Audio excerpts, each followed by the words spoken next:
Bien, mis hermanos, qué bueno, una vez más, reunidos para juntos adorar al Señor, gozarnos con estas alabanzas que nos recuerdan quién es el Señor, de dónde nos ha sacado, ¿verdad? Hacia dónde ha prometido llevarnos y cómo en este proceso también está en nosotros, con nosotros, fortaleciéndonos y conduciéndonos en todo nuestro caminar. Hoy nos gozamos en otra vez ir a la palabra en el libro de Romanos, que es el libro que vamos estudiando ya desde hace unos cuantos fines de semana. Este es el estudio número 15 que realizamos ya en el libro de Romanos y considero que Dios nos ha enseñado muchísimo a través de este libro. ¿Qué creen? Ha sido bueno y nos ha confrontado muchísimo también al corazón. Así que en esta mañana vamos a ir otra vez al libro de Romanos, capítulo 12, que ya llevamos 2 domingos trabajando en el capítulo 12, para continuar haciendo nuestro estudio en los versículos que corresponden al día de hoy. Bien, brevemente, sintonizando con lo que hemos visto hasta el momento, hemos visto que en los primeros capítulos de Romanos, al menos hasta el capítulo 11, hemos visto qué es la salvación, qué es el Evangelio, por qué hay necesidad de salvación, por qué hay necesidad de las buenas nuevas de salvación. Porque el hombre está perdido en su pecado, desde el mismo comienzo de la creación, ha tomado la decisión de vivir de espaldas a Dios, negando la verdad injustamente, cambiando la verdad por la mentira, dando culto a la creación antes que al Creador. Y por esa razón el hombre, entregado en sus pasiones, vive a merced de sus propios antojos, deseos, criterios, su propia sabiduría, no tomando en cuenta a Dios. Vemos entonces que el mensaje del Evangelio es un llamado a arrepentimiento, a reconocer que Dios ha provisto un plan, la manera en que el hombre otra vez puede restaurar esa relación perdida, rota, una manera de restaurar esa enemistad que existe entre Dios y el hombre, y ha sido Cristo. Romanos 5:1, justificado pues por la fe, tenemos paz para con Dios por medio de nuestro Señor Jesucristo. Hemos visto también cómo a través de los próximos capítulos hasta llegar al 11 se describe que una vez que un ser humano es tocado por el Señor y es traído a la fe y es perdonado en Cristo, comienza en él un proceso de transformación, de renovación, que se puede llamar madurez, se puede llamar santificación, crecimiento, pero la realidad es que hay un proceso en el que vamos siendo transformados, comenzando desde adentro, nuestros pensamientos, cosmovisión de la vida, manera de ver la vida, motivaciones, y ahí comienza un cambio.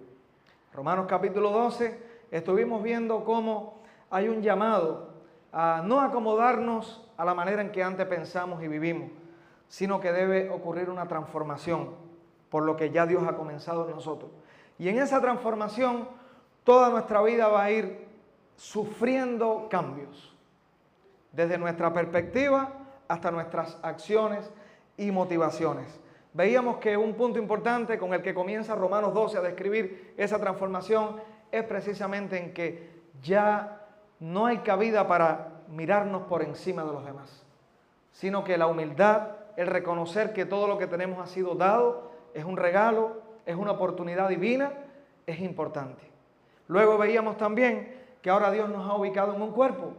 La iglesia ha dado diferentes dones, regalos, talentos, habilidades, recursos para que unos a otros nos edifiquemos, nos fortalezcamos, nos ayudemos en un proceso de caminar como iglesia hasta que Cristo regrese. Y ahí en el camino la iglesia entonces va a ser cuerpo de Cristo, tanto para edificarse hacia adentro como para ser en este mundo también de edificación, de un medio, un canal de comunicación del mensaje del Evangelio. Hoy llegamos a un punto importante.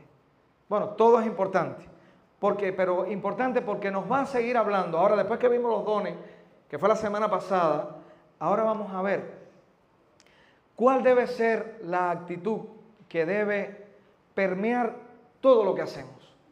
Un rasgo distintivo que debe estar dentro de la iglesia y que a veces hay tanta queja con respecto a este atributo, virtud, cualidad, que debe tener la iglesia, y es el amor. ¿Qué creen ustedes del tema del amor? Muy interesante el tema. Vamos a Romanos capítulo 12 y vamos a comenzar en el versículo 9. Solamente vamos a leer la primera palabra, las primeras palabras del versículo 9. Dice así: el amor sea sin fingimiento, aborrecer lo malo, seguir lo bueno. Nos vamos a concentrar de momento en la palabra amor. Pero antes vamos a orar. Señor, te damos gracias por esta nueva oportunidad de estar en la familia de la fe, reunidos junto a ella para adorarte y cantar verdades del Evangelio a una sola voz. Nuestro deseo es que también haya sido en un solo corazón, en un solo sentido. Ahora, al ir a tu palabra, Señor, queremos que sigas hablando en nuestras vidas. Tu palabra ya ha sido revelada, ha sido escrita. Solamente lo que hacemos es, con tu ayuda, tratar de encontrar el significado único, correcto que tiene tu palabra y aplicarlo a nuestras vidas. Así que en esta tarea, Señor, pedimos que ahora ilumines nuestra mente, nuestro corazón y todas aquellas cosas que sean expresadas, que vayan a tono con ese verdadero significado de tu palabra. Haz que puedan, Señor, ser como instrumento tuyo para hacernos reflexionar, para que sigamos siendo transformados, renovados desde nuestro entendimiento y así a cada acción y motivación de nuestra vida. En tus manos ponemos este tiempo, pidiendo, Señor, tu dirección. En el nombre de Jesús, amén. Bien, comenzamos con la primera palabra del versículo y dice así: el amor. Debemos comenzar entonces definiendo la palabra amor, porque no sé si a ustedes les pasa lo mismo, pero en mi caso estoy casi que saturado de escuchar hablar del amor. Salimos a la calle y hoy, como está tan de moda que los autos, un bicitaxi, una moto eléctrica, todo tiene un equipo de amplificación. Y escuchamos tantas canciones donde uno de los temas o las palabras que más recurrentemente escuchamos es la palabra amor. Pero la verdad es que la manera en que es usada, tanto en muchas canciones de hoy en día, en telenovelas que son tan vistas y en tantos espacios, ¿será esa palabra amor usada en el sentido y significado que la Biblia lo está presentando aquí? Bueno, ya por aquí están diciendo que no, y es cierto. Correctamente no. Vamos a decir que el énfasis posiblemente en muchas de esas letras donde escuchamos y contenido donde escuchamos la palabra amor, está refiriéndose meramente a una emoción, a un sentimentalismo ciego en muchas ocasiones. Estoy amando a alguien, estoy enamorado, a una pasión, a una atracción hacia otra persona, posiblemente una atracción que más bien es una atracción erótica hacia el sexo opuesto, o ya sea de otra manera con tantos enfoques que hoy tiene la sexualidad. Puede ser que cuando hablemos de amor estemos hablando de favoritismo y cuando le digamos a alguien, te quiero, lo que le estemos diciendo es, te quiero porque tú me haces feliz a mí. Te quiero porque de alguna manera tú estás siendo un instrumento para que yo alcance algo. Y ya entonces no es amor a aquella persona, es amor a mí mismo. Te quiero porque tú me ayudas. Y lamentablemente hay muchas relaciones, muchos vínculos que se establecen sobre ese fundamento. El pegamento de las almas, lo que nos une, es aquello que nos interesa y que me beneficia. Entonces, eso es un concepto de amor. Cuando hablamos de la palabra enamoramiento, que posiblemente muchos de nosotros en la vida haya momentos en los que hayamos dicho, estoy ciegamente enamorado de otra persona. Lo más probable es que esa experiencia, ese fenómeno que tú estás experimentando, sea uno de los fenómenos más egoístas que puedes experimentar. No me apedreen por lo que estoy diciendo, pero es cierto. Porque muchas veces el enamoramiento se funda sobre, si yo logro conquistar a aquella persona, yo voy a ser el ser más feliz del mundo. Y cuando veo a esa persona, lo que estoy viendo ahí es mi felicidad personificada. Al final, cuando miramos ese fenómeno, no estamos más que en presencia de algo que lo que encierra es un gran amor hacia mí mismo y mirar hacia mí por porque sé que voy a alcanzar algo grandioso. Ahora, si alguien está enamorado aquí, ¿cuántos están enamorados? Ahora nadie va a levantar la mano. Mira, Yamil levantó la mano. Hay una experiencia genuina de verdad en eso. Ahora, ¿cuál es la justa medida? ¿Hasta dónde el egoísmo ciega para yo apoderarme y posesionar? ¿Y hasta dónde realmente se encuentra un vínculo maduro de un compañerismo mutuo, equilibrado? Ese no es el tema de hoy. Solamente es para pensar lo que a veces sucede detrás del fenómeno del enamoramiento. Bien, todas esas cosas suceden. En muchas ocasiones la bandera que se levanta del amor no está hablando más que de conveniencia y oportunismos. Todas esas cosas pasan. Ahora vamos a la Biblia.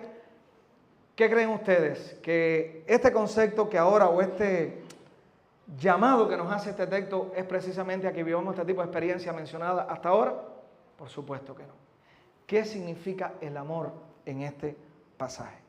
Bien, para tener una definición más precisa no vamos a ir a estudiar las palabras que aparecen en el idioma original en el que fue escrito la Biblia, que no fue el español.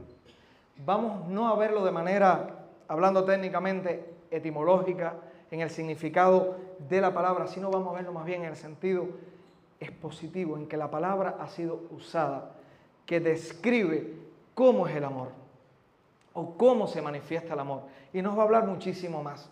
¿A dónde vamos entonces a acudir para eso?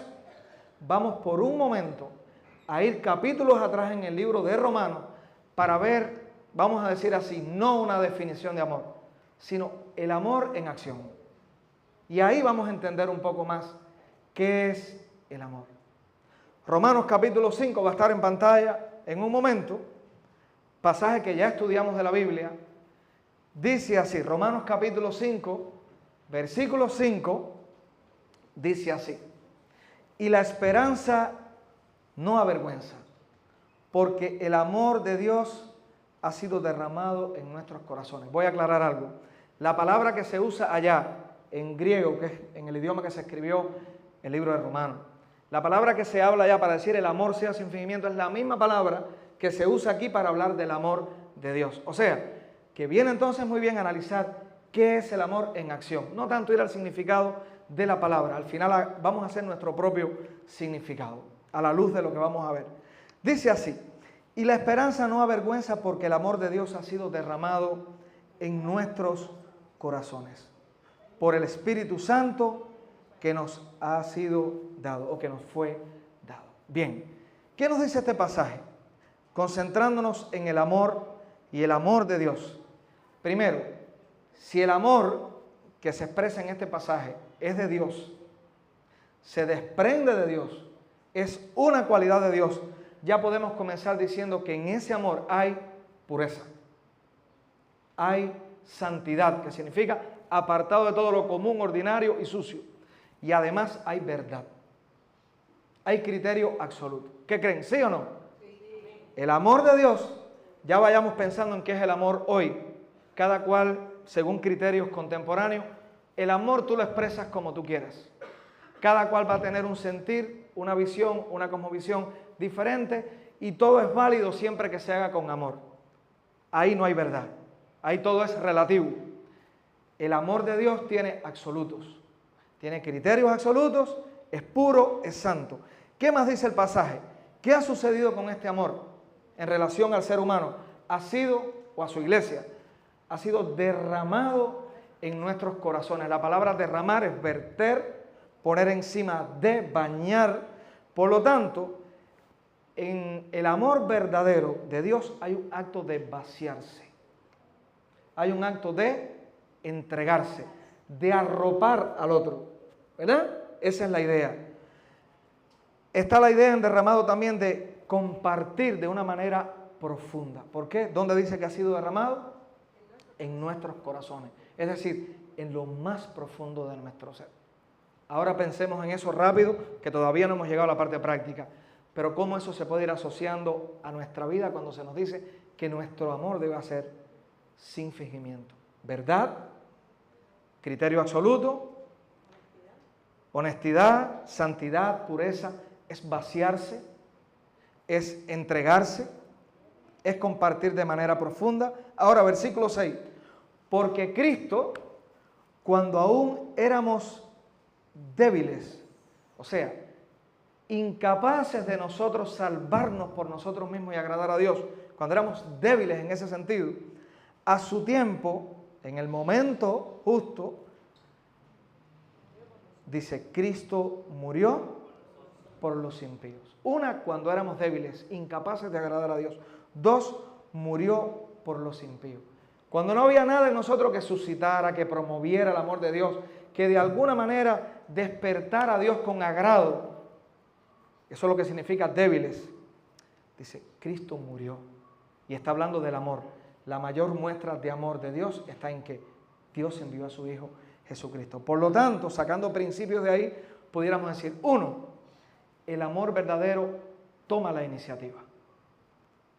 No es reactivo, no es actúa después que sucedió algo, sino es proactivo. Toma la iniciativa, ¿verdad? Es lo que estamos viendo, es lo que hizo Dios. Toma la iniciativa. ¿Cuánto hemos escuchado? No, yo voy a perdonar a fulano, pero cuando él venga a mí. ¿Hemos escuchado eso? Es contrario a lo que está diciendo aquí. Dios tomó la iniciativa. ¿Ven? Dios toma la iniciativa. Otra cosa que vemos ahí es que hace un sacrificio por el otro. Murió por el impío. Para que haya amor verdadero, posiblemente siempre está implícito un sacrificio. Un negarse a uno mismo, un exponerse a uno mismo, un entregarse a uno mismo. Y por último, lleva consigo una decisión firme. Cristo estaba en la cruz, en el contexto de este mismo versículo, le decían, tú no eres el Hijo de Dios. Si eres el Hijo de Dios, desciende, sálvate a ti mismo, desciende. Pero lleva una decisión firme. Hay una misión implícita en el amor. Y esa decisión firme se sobrepone a cualquier tentación de debilidad y de retroceder. Entonces, vayamos a ver entonces el versículo 7. Ciertamente apenas morirá alguno por un justo, con todo pudiera ser que alguno osara morir por el bueno. Mas Dios muestra su amor para con nosotros en que siendo aún pecadores, Cristo murió por nosotros. Otra vez, siendo aún todavía pecadores. Es decir, ¿qué había en mí que pudiese de alguna manera despertar el amor de Dios? ¿Qué había en mí? Sí, había algo. Mi pecado y mi miseria y mi incapacidad. Por lo tanto, un aspecto importantísimo del amor reflejado aquí en este pasaje es también que cuando no hay nada que el otro pueda dar, tú estás dispuesto a dar.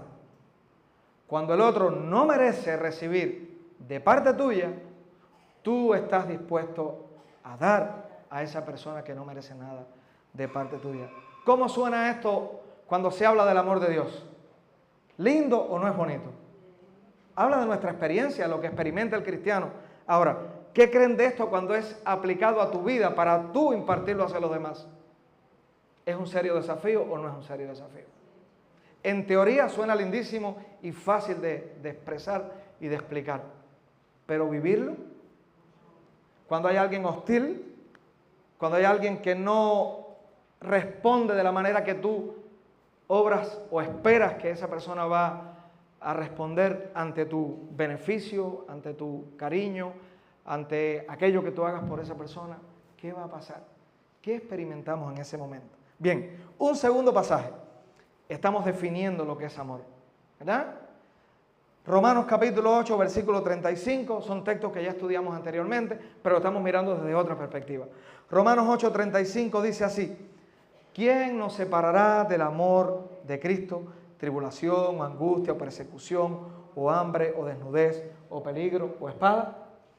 Dice el 39, ni lo alto, ni lo profundo, ni ninguna otra cosa creada nos podrá separar del amor de Dios, que es en Cristo Jesús, Señor nuestro. ¿De qué nos hablan estos dos pasajes? El primero, ¿quién nos separará del amor de Dios? Y hace una lista de situaciones probables que pueden crear inestabilidad en la relación con el Señor. Segundo, el 39, nada, ni lo alto ni lo profundo, no hay nada que nos pueda separar del amor de Dios. ¿Qué implicaciones tiene esta descripción del amor? Una, bueno, implica seguridad. ¿Sí o no? No hay nada que pueda separar. 2, implica constancia en la adversidad. Las cosas van mal, pero persiste, persevera ese amor. Habla de permanencia, habla de garantía. ¿Por qué entonces una relación que comienza hoy diciendo te amo, termina en una ruptura total donde a veces terminan siendo 2 enemigos? ¿Por qué a veces 2 hermanos aún en la fe tienen una situación de tensión y es difícil que otra vez pueda haber una restauración? Y a veces parecen haber daños irreparables. ¿Por qué? Porque precisamente lo que se está experimentando no es este amor que está siendo expresado en estos pasajes. Así que vamos a atrevernos a hacer una definición de amor. Es insuficiente e imperfecta, pero vamos a tratar de hacer una definición a partir de todos estos pasajes y estos principios que hemos visto. Pudiéramos decir que es la disposición o actitud pura e incondicional de mirar al otro con la buena intención de suplir comprometidamente en su necesidad, sin que éste lo merezca y sin esperar recompensa a cambio, aunque lleve consigo sacrificio personal. ¿Qué creen? ¿Cuántos están de acuerdo que, aunque de manera imperfecta e insuficiente, puede ser una definición a la luz de estos pasajes? A ver, ¿quién lo repite ahora, lo que acabo de decir? Está difícil, está largo, ¿verdad? Vamos a repetirlo otra vez para juntos interiorizarlo. Y úsalo como un espejo para tu vida. Piensa ahora mismo tu vida, tus actitudes, tu caminar, tu relación con otros, las experiencias que estás teniendo en tus relaciones, tu vínculo con la iglesia, porque de eso va a hablar el pasaje que vamos a ver ahora, es en el contexto de la iglesia. Escúchenlo. Es la disposición pura e incondicional de mirar al otro con la buena intención de suplir comprometidamente en su necesidad, sin que éste lo merezca y sin esperar recompensa a cambio, aunque lleve consigo sacrificio personal. Entonces, todo esto nos dicen lo que implica vivir una vida que está verdaderamente basada en el amor. Ahora vamos a ver entonces lo que continúa expresando el pasaje. 1, el versículo 9, vamos a estar viendo que el pasaje nos ofrece 3 consejos con respecto al amor. A ese amor que acabamos de definir, no basado en una palabra, en el significado de una palabra, sino en la manera en que se expone, se presenta, cómo el amor se articula, cómo el amor se hace visible en la vida. Vamos a ver entonces primeramente 3 consejos y luego otras características más que nos da el pasaje en el contexto de la iglesia, los hermanos. Vayamos entonces al versículo 9 otra vez. Dice así: el amor, por lo tanto, 1, sea sin fingimiento.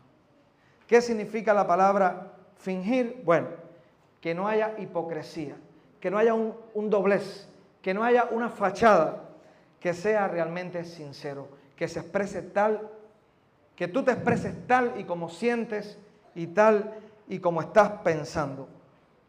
En la palabra, el amor sea sin fingimiento, está la idea de no ser falso en nuestro trato con la gente. Que no finjamos, que no aparentemos lo que no es real. No a las palabras huecas y vacías, pero con muchos adornos de piedad. Y ahora me explico. Vivimos en una cultura que es la cultura de la amabilidad. Aunque eso se está perdiendo lamentablemente. Pero usted dice muchas personas que tiempo atrás y en algunos establecimientos donde se ofrece una mercancía, sucede en muchos lugares del mundo que cuando tú entras por la puerta vas a tener un trato de excelencia, te vas a sentir como si tú fueras el rey de ese lugar. Te van a saludar, te van a decir adelante, siéntese, que desea. Tú llegas a un centro comercial y es así. En muchos lugares del mundo, en Cuba puede ser así, bueno, no sé. Te sientes como un rey. ¿Por qué? Porque esa persona que te está atendiendo, ¿qué desea? Desea venderte, que tú compres, porque va a tener ganancia. si tú tienes una buena atención y eres cautivado por el producto que se ofrece. Esa cultura puede estar presente en la iglesia también. Y no debemos confundir simpatía, amabilidad con el amor que ahora vamos a estar viendo en este texto. Simpatía y amabilidad cualquiera de nosotros lo puede expresar. Llega alguien a la puerta o terminamos aquí, yo empiezo a saludarles a ustedes y yo puedo hacer todo lo que ustedes saben que son códigos que expresan una proyección amorosa. Yo puedo abrazarles, ¿cómo está? Dios te bendiga, qué bueno que estás aquí. Pero puede que todo quede ahí, yo dé la espalda, continúe mi vida y de manera indiferente ni me preocupe por lo que hay más allá de ese saludo superficial. Ahora no dejen de saludarse simpáticamente y amorosamente. Lo que estamos hablando es que hay que ir un poco más allá, según lo que dice este pasaje. Si nos quedamos ahí, solamente estamos envueltos en la cultura en la cual vivimos, donde la amabilidad, donde el trato amoroso posiblemente esté presente en muchos círculos sociales. Dice el pasaje, y ahora veremos otros detalles, que no sea con fingimiento. Y veamos qué más dice el texto. Aborreced lo malo, seguid lo bueno. Dos consejos más envueltos como en uno solo, en una sola construcción en la oración, porque tiene un elemento negativo y tiene un elemento positivo. Primero, dice, aborrecer lo malo. La palabra aborrecer, otra manera de poder traducirlo sería ser horrorizado por aquello malo. ¿Qué sería lo malo? ¿Cómo podemos hoy distinguir lo que es bueno o malo? Bueno, tenemos que apuntar al primer punto que veíamos, del amor de Dios. Una verdad absoluta, un criterio absoluto. ¿De qué manera yo puedo juzgar qué es bueno y malo? ¿Qué intención es buena o mala? Bueno, está a tono con el carácter de Dios. Esto que estoy sintiendo, que estoy pensando, esta actitud que está tomando control de mi vida, está a tono con el carácter de Dios. Y por otra parte dice, seguir lo bueno. Aferrarse significa seguir, asirte, agarrarte de aquello que es bueno. ¿Por qué es tan importante que analicemos ese contraste? Aborrece lo malo y sigue lo bueno. Porque el amor tiene que estar aparejado con la verdad. Hay otro pasaje de la Biblia que no vamos a verlo hoy porque no pertenece a Romanos, pero está en Efesios capítulo, creo que 5 o 4 y dice, siguiendo la verdad, ¿quién recuerda? Siguiendo la verdad en amor, dice el pasaje. Siguiendo la verdad en amor. Y es muy importante tener en cuenta eso. ¿Por qué razón? ¿A dónde nos llevaría el amor sin verdad? Bueno, el amor sin verdad puede ser una actitud que se puede convertir en una posición permisiva. Todo lo perdona, todo lo permite. Podemos caer en un libertinaje donde no hay códigos, donde no hay límites saludables. De ahí que hay muchos hermanos que cuando se habla de la gracia de Dios, hablan de una gracia, esto es palabras de un autor cristiano, de una gracia barata. Si ya Dios me amó, para adelante, yo puedo vivir como desee, a mi antojo. Si Dios me ama, yo puedo hacer lo que quiera, ya Dios me amó. Pero no se ha entendido, el que tiene ese criterio no ha entendido que la gracia, que es verdad que es un favor inmerecido, tuvo un costo alto, que es el costo del sacrificio de Cristo. Y por otra parte, la gracia cuando es experimentada por un ser humano, el ser humano entiende que hay un costo de vivir como creyente, porque de ahí en adelante Cristo va a ser formado en mi vida. Entonces, la gracia y la verdad, disculpen, el amor y la verdad están juntos. El amor entonces sin verdad de Dios se convierte en una posición permisiva. Cuando encontramos a un padre, y esa es la lucha de los padres, y eso lo experimentamos los que tenemos hijos, pero los que tenemos los abuelos, que a veces entran en esa relación de disciplina y de educación. A veces los padres quieren tomar una postura de disciplina correctiva y encontramos a un abuelo que rápidamente, ¿qué quiere hacer? ¿Por qué te ríes? ¿Sucede o no sucede? Y viene el abuelo y dice, pero ¿cómo tú vas a disciplinarlo así? Pobrecito o pobrecita. ¿Pasa o no pasa? Porque en ese momento que se rompió, hay amor, pero no hay verdad. Hay una pasión que ciega el amor y la verdad. Aborrecer lo malo, seguir lo bueno. En segundo lugar, por otra parte, la verdad sin amor. Tengamos cuidado cuando escuchamos en nuestra cultura decir, yo soy tan feo como tan franco. ¿Lo hemos escuchado decir? Cuando alguien dice eso, ¿cuántos aquí lo han dicho? Como han pecado, caballero. En ese momento, cuando dicen eso, ¿saben lo que están diciendo? Yo voy a decir la verdad de una manera que no me interesa si arranca cabeza, si crea heridas, si ofende. Yo tengo que decir lo que tengo que decir y nada más. Entonces, la verdad tiene que estar aparejada con el amor. Porque la verdad sin amor va a ser autoritaria, va a ser dominante, va a ser coercitiva, va a coaccionar, va a doblegar, va a asfixiar, va a destruir. De ahí que he escuchado criterios tales como, ella se ofendió o él se ofendió, pero había que decirle las verdades. ¿Lo hemos escuchado? O posiblemente lo hayamos hecho. En ese momento, cuando se expresan así las palabras, no tienen amor. Entonces, la verdad y amor. Recuerden, versículo 9, entonces, la verdad sea sin fingimiento, aborrecer lo malo, seguir lo bueno. Tiene que ser fundamentada en la verdad. Tiene que tener un criterio de verdad, ¿verdad? Para que sea el verdadero amor y no cualquier pasión que nuestro corazón pueda llegar a experimentar. Ahora encontramos algo más cuando hablamos del amor. La verdad es que es fácil relacionarse con aquellos que nos agradan, ¿sí o no? Es fácil relacionarse con aquellos que son recíprocos, que yo le doy y ellos me dan, ya sea material, como simplemente buena amistad, relaciones, como se dice hoy en el argot popular, donde haya buena vibra, donde ambos puedan tener química, donde ambos puedan tener una buena relación, comunicación, eso es fácil. Pero cuando el trato tiene que ser con alguien que es un poco más hostil, que tiene quizás aspereza en su trato, alguien que saca o exterioriza algo de orgullo, de vanidad, de superioridad, de incomprensión, de intolerancia, de imponer un criterio, ¿qué va a pasar? Para ese tiene que ser el amor sin fingimiento, aborreciendo lo malo y siguiendo lo bueno. ¿Sí o no? Por supuesto que sí. Y ahora en el contexto de la iglesia, que es lo que viene hablando, nos vamos a encontrar con todo tipo de personas, de hermanos, los vamos a encontrar con diferentes niveles de transformación que el Señor está haciendo en sus vidas. Y ahí es importante, en ese contexto donde el amor tiene que ser manifiesto.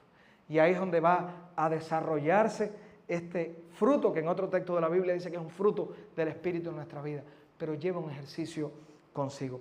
¿Cómo entonces podemos amar a las personas desagradables que no nos caen bien en un momento, y aún así yo ser sincero? No sé cuántos de ustedes recuerdan un programa de televisión, y no voy a relajar con eso en la predicación, solamente es para acentuar ideas.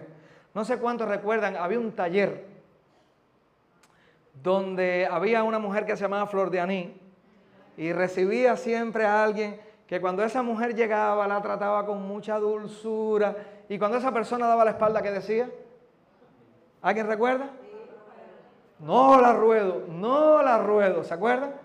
Entonces, ¿cómo tratar con aquellos que no rodamos de manera natural? Que nos es difícil de manera natural. Bueno, la verdad es que lo que estamos hablando aquí es que estamos delante de un pasaje que nos está haciendo un llamado, pero un llamado desde el Evangelio. Esto no es un llamado en mis fuerzas humanas, ni en un cambio de percepción psicológica, sino esto está hablando a la luz del Evangelio. Por lo tanto, cada vez que yo tengo que tratar, que posiblemente ustedes en algún momento conmigo de igual manera tengan que tratar de esa manera, en una situación de aspereza, de dureza, una situación incómoda, es un momento propicio, un momento de oro para predicarnos otra vez el Evangelio. Y no puedo decir, qué lindo, para después decir, no lo ruedo, sino es un momento donde en una actitud sincera de arrepentimiento, yo tengo que entender, Señor, yo ante ti era peor que esa persona ante mí. Si tú me perdonas a mí, y ahora en este momento mi actitud hacia esa persona es una actitud rígida, inflexible, donde no me dejo penetrar emocionalmente, afectivamente, es un momento para arrepentimiento de mi corazón.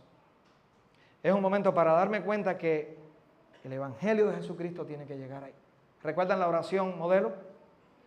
Perdona nuestras ofensas como nosotros perdonamos a nuestros deudores. Entonces, siempre que estemos en la iglesia, en cualquier contexto social, y tratemos con personas, pero vamos a pensar en el contexto de la iglesia, y tengamos que tratar con alguien que se llame hermano, que profese vivir vida de hermano, y sea difícil, si en ese momento nuestra decisión es dar la espalda y decir es imposible, estamos perdiendo una batalla. Porque eso es un momento de oro para predicarnos otra vez el Evangelio. Y reconocer, Señor, la ofensa o el malestar que me pueda causar esa persona, ese hermano, jamás va a ser comparable con la ofensa y el malestar que mi pecado causa delante de ti. Entonces, nos hace ver quiénes somos realmente ante el Señor, cuando miramos la hostilidad del otro en las relaciones. Entonces, mi hermano, no es ser hipócrita. No es ser hipócrita decirle, Dios te bendiga. ¿En qué te puedo ayudar? Aunque de manera natural, fluida, no sea la persona con la que a mí me gustaría pasar un fin de semana en Guanabu o en Varadero. ¿Ves? Pero, ¿cómo yo te puedo ayudar? Y ese es un buen momento para yo predicarme otra vez el Evangelio en esa área de mi vida. Porque estoy necesitando el Evangelio. Comprender, transformación de mi mente, transformaos por medio de la renovación de vuestro entendimiento. Y en ese momento necesito darme cuenta que necesito transformación en esa área de mi vida. Es la pura realidad. Bien, entonces, esto es lo que el Evangelio nos llama a hacer, ¿verdad? El Evangelio entonces es para enfatizar lo que hemos dicho hasta ahora. No somos amados porque seamos intrínsecamente, innatamente encantadores ante Dios, o porque nos hayamos hechos dignos del amor de Dios. Entendemos que realmente por eso no nos ama Dios. No somos amados por eso. Otra realidad, somos amados porque Jesús murió por nosotros cuando no éramos atractivos, con el fin de hacernos atractivos en Cristo. Si los cristianos piensan en esto cuando estén sirviendo a las personas que no les parecen atractivas, se darán cuenta de su necesidad de arrepentirse. ¿Sí o no? Sí. Es lo que estábamos diciendo hasta el momento. Cada vez que estés en una situación similar, di, oh Señor, eleva esta oración. Yo era mucho menos atractivo para ti que lo que Él es para mí. Yo era mucho menos atractivo delante de ti. Ese es el corazón del Evangelio.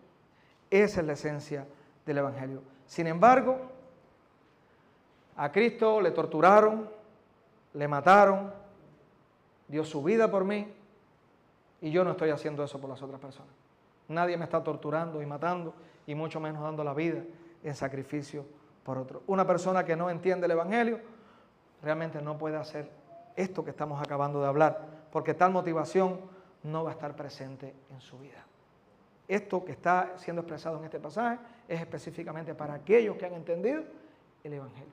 Y ahora diríamos, bueno, ¿y qué pasa con las personas que no son creyentes, que no han entendido el Evangelio de Jesucristo, cuando dicen amamos? Bueno, lo primero es que hay algo innato en cada ser humano que, aunque está en el ser humano el pecado, entendamos, recordemos que la imagen de Dios ha sido puesta en nosotros. El vestigio, la huella, la marca aunque dañada por el pecado, está en nosotros. Y hay una dosis de bondad todavía en el corazón del hombre. Hay innato en el hombre todavía una inclinación a dar positivamente en muchos momentos, aunque no sea para la gloria de Dios, que tiene que ver precisamente con el hecho de que el ser humano, aún en su pecado, distorsionado por el pecado, pero es imagen de Dios. Una segunda razón es que a veces puede ser que incluso podemos encontrar personas que hacen grandes, podríamos decir, altruistas, filántropos, son las personas que donan millones, que dan recursos, o posiblemente a menor escala, ayudan a necesitados hoy, o simplemente dan un dinero para una persona que en la calle está pidiendo dinero porque no tiene, está desvalida completamente. Y esa persona puede ser que de manera sincera lo dé. ¿Qué le puede mover? Un acto sincero de beneficiar a esa persona, o puede ser un acto de sentirse bien consigo mismo. Me siento bien, mi conciencia se siente quieta porque ayudé a alguien.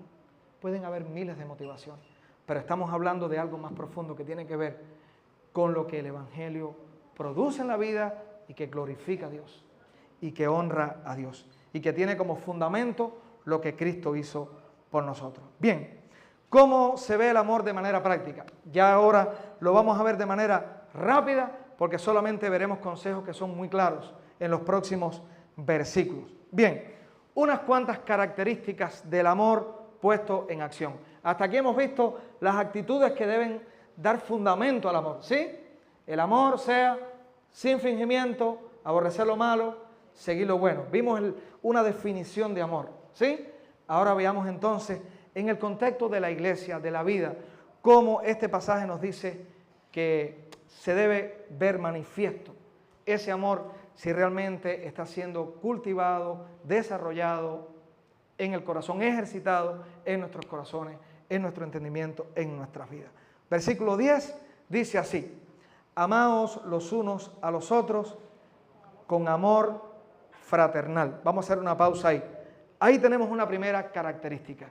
¿Qué significa amor fraternal? Bueno, lo primero, amaos los unos a los otros. Está hablando que de manera quizás consciente y comprometida debemos mirar que hay una responsabilidad recíproca entre nosotros. Y está hablando para el contexto de la iglesia. Debe haber reciprocidad. Significa que de la manera que de aquí hacia allá se da, se imparte, de allá hacia acá debe ocurrir una red de relaciones. Dice así: amados los unos a los otros con amor fraternal. Muy importante atender qué significa amor fraternal. Ya la palabra amor fraternal no es la misma que amados los unos a los otros. Amor fraternal es una palabra en el idioma que se escribió la Biblia que habla más de un vínculo familiar. ¿Y a dónde nos apunta entonces este pasaje? Bien, aplica amor fraternal a las relaciones normales que existen entre los miembros de una familia biológica. ¿Cómo se da de manera natural en una familia biológica que funcione, vamos a decir, de manera bastante saludable?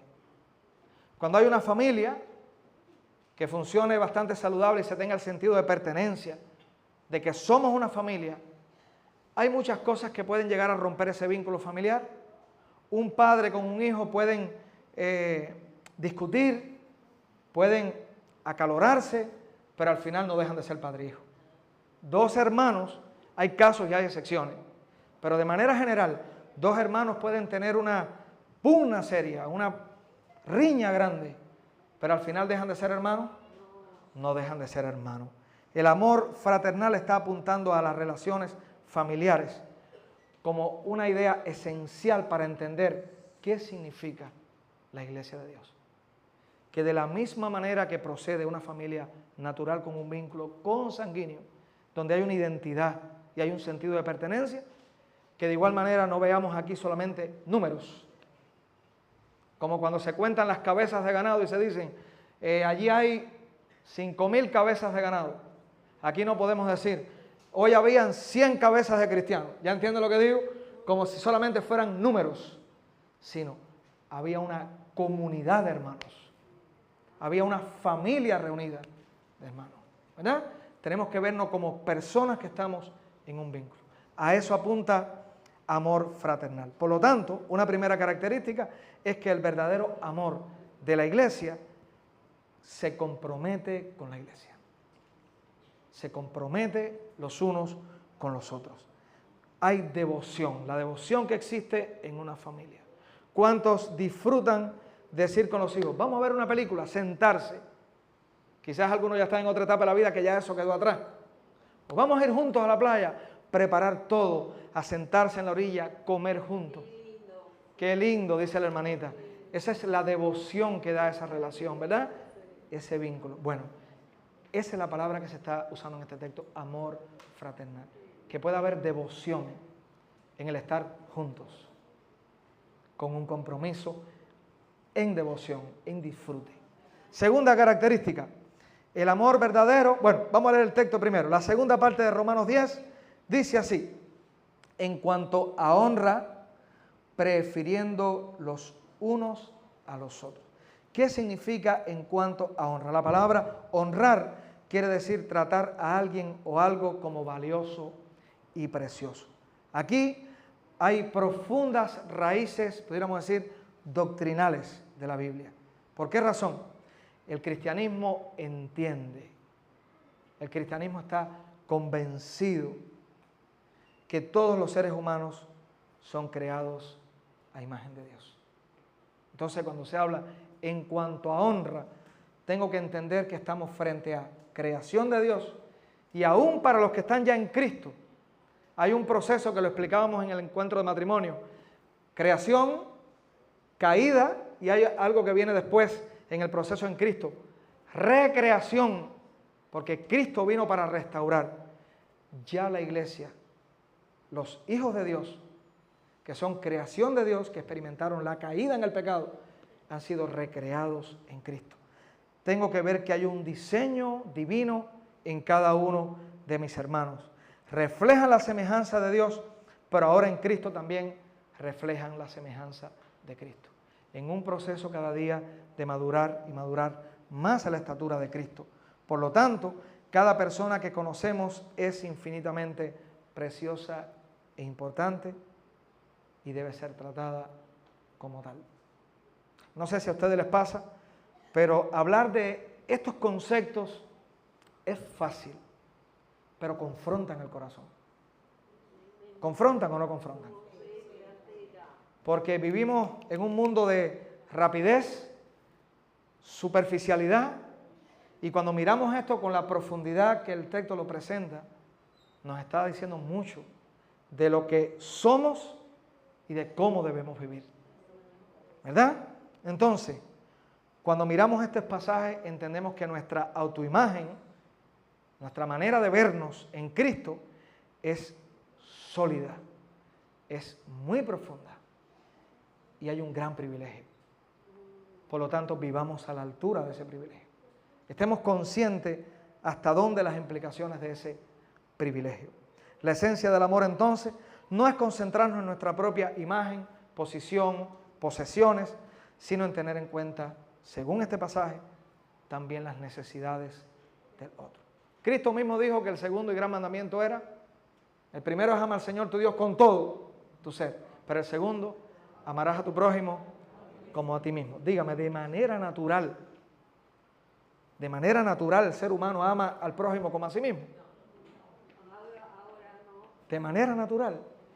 Entonces hay un gran desafío en lo que está siendo expresado. Tercera cualidad, Romanos capítulo 12, versículo 13, compartiendo para las necesidades de los santos, practicando la hospitalidad, compartiendo para las necesidades. Este texto nos está diciendo que el verdadero amor suple para las necesidades de la familia de la fe. Si solamente digo, como dice un libro de la Biblia en Santiago, donde dice: llega alguien que no tiene abrigo, alguien hambriento, y tú le dices: oh, caliéntate y sáciate y continúa el camino. No hay un amor real. Solamente vamos a la cultura que decíamos ahorita de la amabilidad. Oh, Dios te bendiga, continúa el paso. Eso es cultura de la amabilidad. Pero cuando vamos a este pasaje está diciendo: suple, mira la necesidad. Nos llama a ayudar a los hermanos necesitados y a practicar hospitalidad. Hospitalidad incluye nuestras casas, nuestras pertenencias, nuestros bienes. Es decir, todo con la justa medida, todo con el límite adecuado, bíblico. Pero lo que nos está diciendo el pasaje es que tu vida, tu tiempo, tus recursos puedan ser también presentados para satisfacer la necesidad de otro. Eso es lo que está diciendo el pasaje. De esta manera vemos que el amor verdadero no se trata solamente de sentimentalismo o amabilidad superficial. Antes estábamos en una iglesia,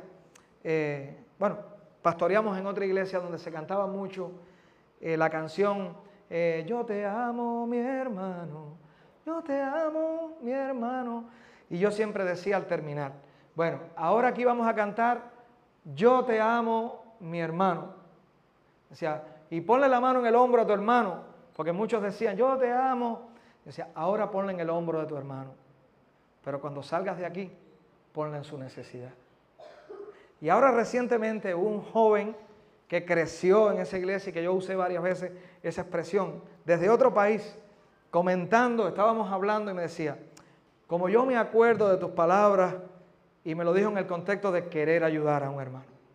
Me dijo, ¿te acuerdas cuando tú decías que en el culto pusiésemos la mano en el hombro para decir yo te amo, mi hermano, y que fuera,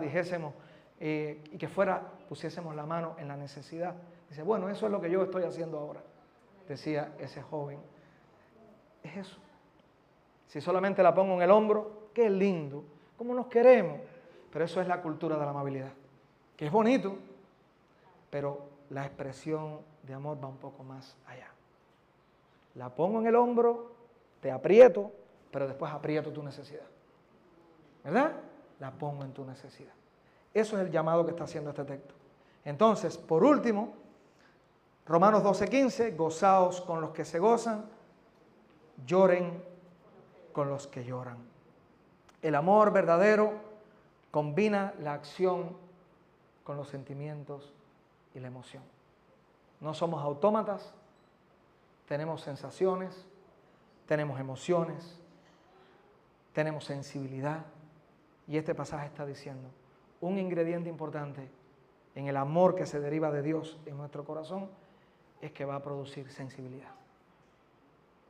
Para alegrarnos con el bien del otro sin envidia, viendo que hay un regalo y una oportunidad divina en ese hermano, y va a mirar con sensibilidad el dolor, la lágrima de aquel que así lo tiene. Esto nos está hablando de lo que hoy en el mundo contemporáneo le llamaríamos empatía, que significa ponerme en los zapatos del otro, ponerme en el dolor del otro. Eso es lo que quiere decir estas palabras expresadas en este texto. Por lo tanto, los cristianos somos llamados a una disciplina, a una muy difícil disciplina, en la que hacemos un alto, una pausa en la vida para tratar de entender el mundo interior, la fragilidad, la necesidad del otro. Entonces, una cuarta característica, el amor verdadero combina la acción con los sentimientos, con la sensibilidad del corazón. Esta clase de amor implica que le das a otros tanto la verdad como la ayuda que puedan necesitar. Ambas cosas. Concluyendo, mis hermanos, estamos ante un gran desafío. Amar como el Señor amó. Pero yo diría de otra manera, estamos ante un gran privilegio. Que hayamos experimentado el amor de Dios, que hayamos entendido lo que significa sacrificio, toma de iniciativa, vaciarse a sí mismo, comprometerse. ¿Entendemos, verdad? Todo lo que habíamos al principio. Cuando entendemos lo que eso significa y que ha sido aplicado a nuestra vida. Si hemos recibido esa gracia, resumen, da de esa gracia. A eso estamos siendo llamados. El amor de Dios tiene como fundamento a Cristo. Ese es el fundamento, lo que Él hizo. El amor de Dios manifestado en Cristo es el motor impulsor para que la iglesia pueda amar. La transformación de la mente nos lleva a este entendimiento. El ejercicio en la gracia de Dios nos hace crecer en ese amor. Lo que hoy te cuesta mucho, al ejercitarlo, mañana te va a costar menos. Es así. Eso es un principio aplicable a todo en la vida, incluyendo esta área también. Una cosa es simpatía, trato amoroso, recuerden, y otra muy diferente es el amor descrito en este pasaje. Según lo que está diciendo este pasaje, no hay cabida para la indiferencia, para la insensibilidad. Escuché a alguien decir en una ocasión, se ponen dos ideas en contraste siempre cuando se habla del amor. El amor y el odio. Estos dos están en total contraste. Pero escuchaba a esa persona muy sabiamente decir, sí, está el amor y está el odio, pero hay algo que está de igual manera en contraste con el amor, y es la indiferencia, la apatía.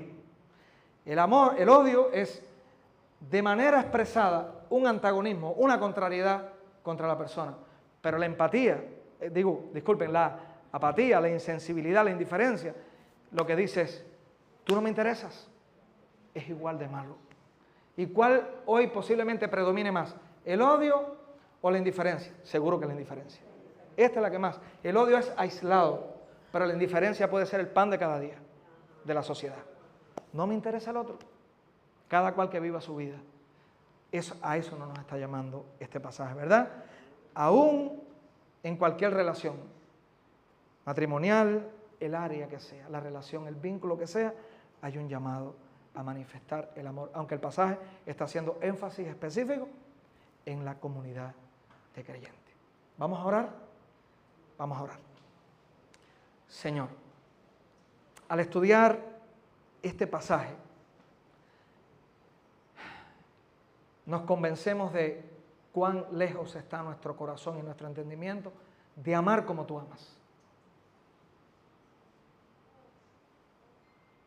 Pero sabemos que el que comenzó en nosotros la buena obra, la va a perfeccionar.